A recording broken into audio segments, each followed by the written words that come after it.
सचिन पायलट, सचिन पायलट, सचिन पायलट।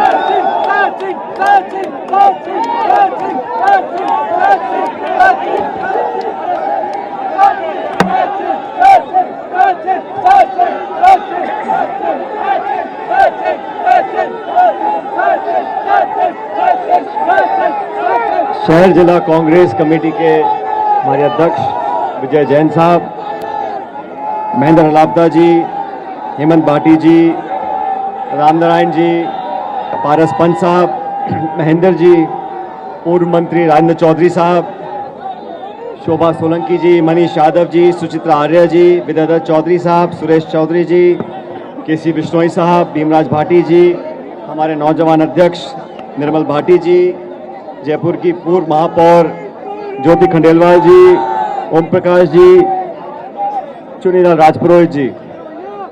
मेरी आवाज पीछे तक आ रही है आप लोगों को?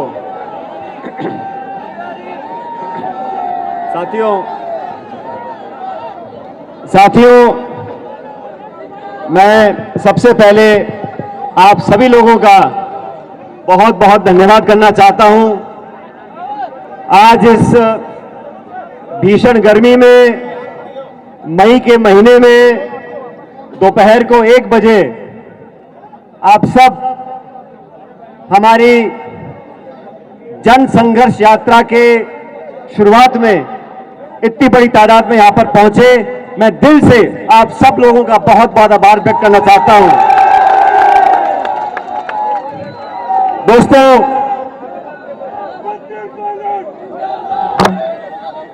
मेरे आदरणीय बुजुर्गों, माताओं, बहनों, नौजवान साथियों, आप सब जानते हैं,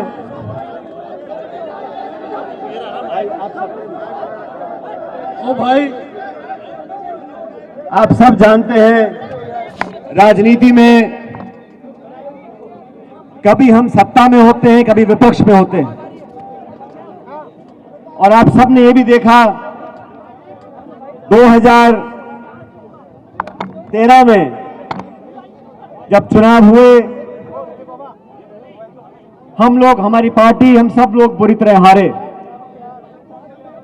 और 2013 से लेकर 2018 तक जो समय था, वो समय हम सबके विपक्ष में रहने का था। हमने विपक्ष में रहकर, जो उस समय की मुख्यमंत्री थी वसुंधरा राजे जी, उनके पास इतना बहुमत था जो आजादी से लेकर अब तक इतना बहुमत किसी के पास नहीं रहा। 200 में से 163 विधायक बीजेपी के हुआ करते थे। उन 5 सालों में कांग्रेस पार्टी का अध्यक्ष बनने का सौभाग्य मुझे प्राप्त हुआ। लगातार 5 सालों तक आप सबके सहयोग के साथ हमने सड़कों पर संघर्ष किया, उस शासन का विरोध किया, उस शासन में जो गड़बड़ियां थी उसका पर्दाफाश करने का काम हम लोगों ने किया था। आप सब जानते हो, ये देश, ये प्रदेश इस बात का गवाह है। वसुंधरा जी के कार्यकाल में लगातार भ्रष्टाचार हुआ, खुलेआम हुआ, और वसुंधरा जी को ललकारा हम लोगों ने। हमने चैलेंज दिया, आपके पास बहुमत हो सकता है, आपके पास सत्ता हो सकती है, आपके पास शासन हो सकता है, लेकिन जनता को लूटने का लाइसेंस आपके पास नहीं है। जो आरोप उस समय लगे थे, मैंने आरोप लगाए थे अध्यक्ष होते हुए, हमारी पार्टी के तमाम नेताओं ने आरोप लगाए थे, सम्मानीय अशोक गहलोत साहब ने आरोप लगाए थे। बजरी माफिया, शराब माफिया, जमीन माफिया, लोगों के बीच में लगातार जो लूट हुई, उसका आरोप हमने लगाया उस समय की मुख्यमंत्री के ऊपर। इतना बड़ा खान घोटाला हुआ, 40,000 करोड़ रुपए का घोटाला हुआ। जब घोटाला हम लोगों ने पकड़ा तो सारी लीज कैंसिल कर दी। लेकिन लीज कैंसिल करने से अपराध कैंसिल नहीं होता। हमने सीबीआई की जांच की मांग करी, सीवीसी की मांग करी, सीएजी की मांग करी। हम लोग दिल्ली गए और हमने मांग रखी थी कितना बड़ा खान घोटाला हुआ, इसकी जांच उच्च स्तरीय जांच होनी चाहिए। आप सब लोगों ने हमारी बात पर विश्वास किया और राजस्थान में जहां कांग्रेस पार्टी सिमट कर सिर्फ 21 सीटों पर रह गई थी, आप कल्पना करो हम सत्ता में थे और 20-21 सीटों पर आ गए थे। वो समय मुझे अच्छी तरह याद है। मेरे तमाम साथियों ने, पार्टी कार्यकर्ताओं ने खून पसीना बहाकर कांग्रेस पार्टी को सत्ता में हम लेकर आए। ये आश्वासन दिया जनता को कि सत्ता में आएंगे तो दूध का दूध और पानी का पानी होगा।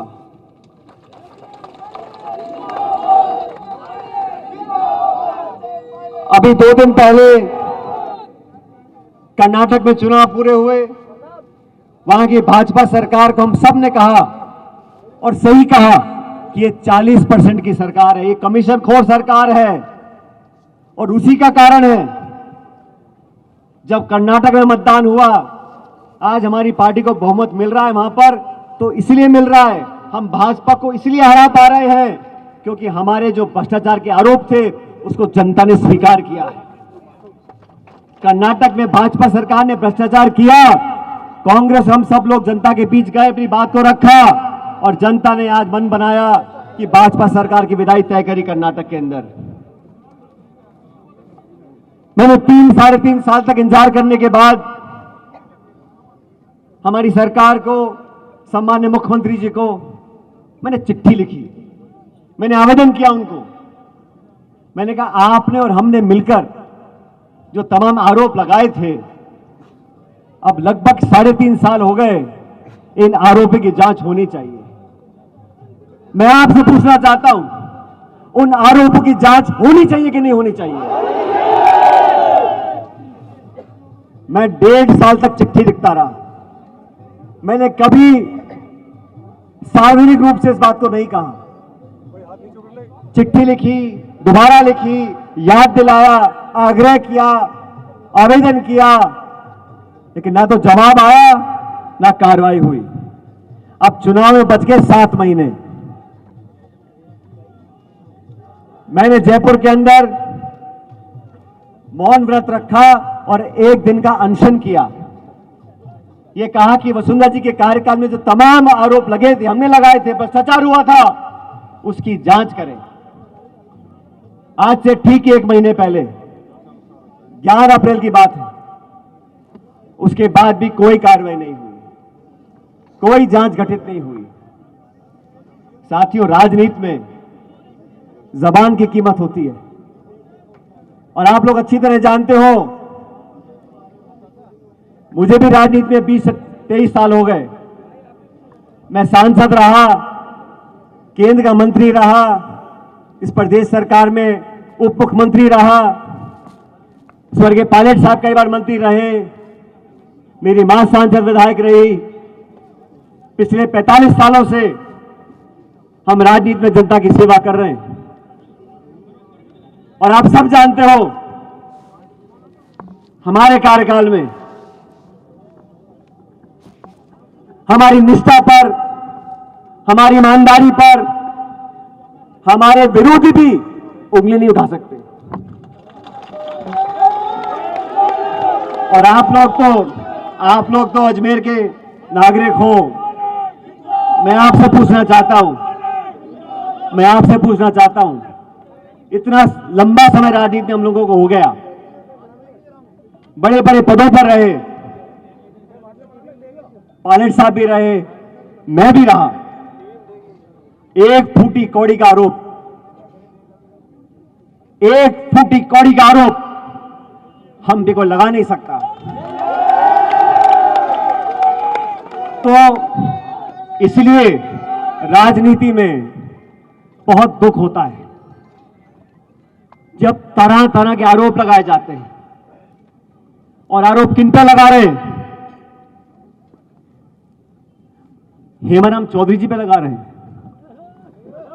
जो इंदिरा जी के समय जेल गए, जो 6 बार विधायक रहे, मंत्री रहे, उनके जवान बेटे की मौत की याद में उन्हें 100-100 करोड़ की जमीन जनता के नाम दान कर दी है। 3 दिन पहले मैं बाड़मेर गया था, उनके पुत्र के नाम पर उन्होंने एक हॉस्टल बनाया साथियों, 5 मंजिल का हॉस्टल है, 150-200 बच्चे वहां पर रहेंगे। गरीब बच्चों के भविष्य को सुधारने के लिए उस हॉस्टल का निर्माण किया है। ऐसे लोग जो 40 साल से राजनीति में, जिनका दामन बिल्कुल पाक साफ है, उन पर जब आरोप लगते हैं, ओला साहब का परिवार 57 में चुनाव लड़ रहा है। हम सब लोग राजनीति में हैं और राजनीति में जनता सब जानती है, जनता सब जानती है। कुछ अखबार में छपे ना छपे, असलियत जनता जानती है। इसलिए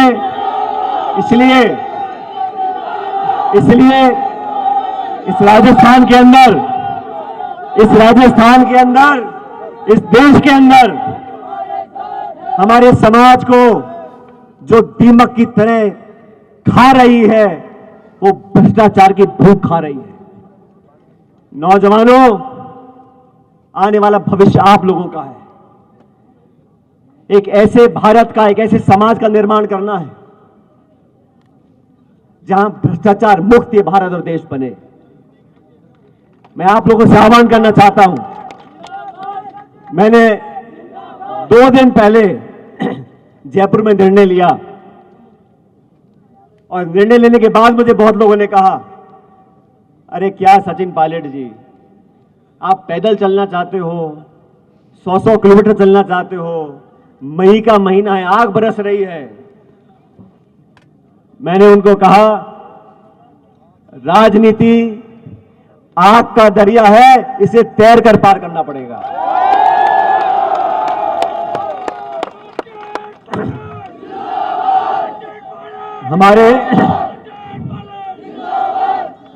और इसलिए मैं आप लोगों के बीच में आज यहां पर आया हूं,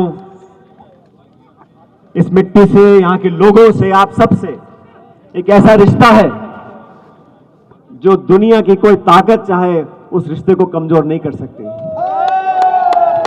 एक समर्पण का भाव, एक त्याग का भाव और आपसी जो मोहब्बत है, वो आप लोगों के असीम आशीर्वाद की वजह से आज कायम है। मैं तो आप लोगों से आवेदन करना चाहता हूं, इस देश में, इस प्रदेश में अगर सबसे ज्यादा कोई मौजूद है आज, तो हमारे नौजवान हैं। इन नौजवानों के भविष्य को बेहतर बनाने के लिए हमें नौजवानों का विश्वास कायम करना पड़ेगा। आज यहां अजमेर जो आरपीसी का ठिकाना है, पिछले कुछ समय में लगातार पेपर लीक हुए, लाखों बच्चों का भविष्य अंधकार की तरफ जा रहा है। बात सत्ता विपक्ष पार्टी दल विचारधारा की नहीं है, बात नौजवानों के भविष्य की है। जब लाखों लाख बच्चों को लगे हमारा व्यवस्था में विश्वास कम हो रहा है, ऐसे लाखों लाख परिवार, ऐसे मां बाप जो दिहाड़ी करते हैं, किसानी करते हैं, 2 बीघे में खेती करते हैं, अपना पेट काट के इतना पैसा बचाते हैं कि हमारा बच्चा ट्यूशन पढ़ ले, साल 2-2 साल तैयारी करे, एग्जाम के पेपर लिखे और पेपर लीक हो जाए, पेपर कैंसिल हो जाए, कुछ बच्चे ओवरेज हो जाएं, कुछ निराश हो जाएं, उनकी उम्मीदें टूट जाएं, ये हम लोगों को गवारा नहीं है। मेरे ख्याल शायद पहली बार जब से भारत आजाद हुआ है, तब से किसी आरपीएससी के सदस्य को गिरफ्तार करने की नौबत आई है। लेकिन गिरफ्तारी अधिकारी की हो गई, क्या ये काफी है? कौन कौन लोग इसके पीछे हैं? मैंने राजस्थान भर में जाके आवाज उठाई थी और मुझे कहा गया कि पेपर लीक में ना तो कोई अधिकारी इन्वॉल्व है, ना कोई नेता इन्वॉल्व है। अरे जांच पूरी हुई नहीं, जांच पूरी हुई नहीं, कोई कैसे कह सकता है कि कोई अधिकारी नेता इन्वॉल्व नहीं है? आज एक अधिकारी पकड़ा गया जेल में, किसी दलाल के जयपुर के किराए के मकान पे बुलडोजर चल सकता है, तो ये कटारा जो पकड़े गए हैं इस पर बुलडोजर क्यों नहीं चला?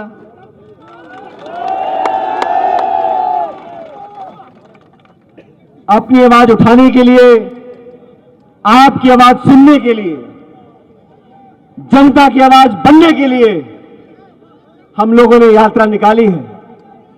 जनसंघर्ष यात्रा किसी के विरोध में नहीं है। जनसंघर्ष यात्रा भ्रष्टाचार के विरोध में है।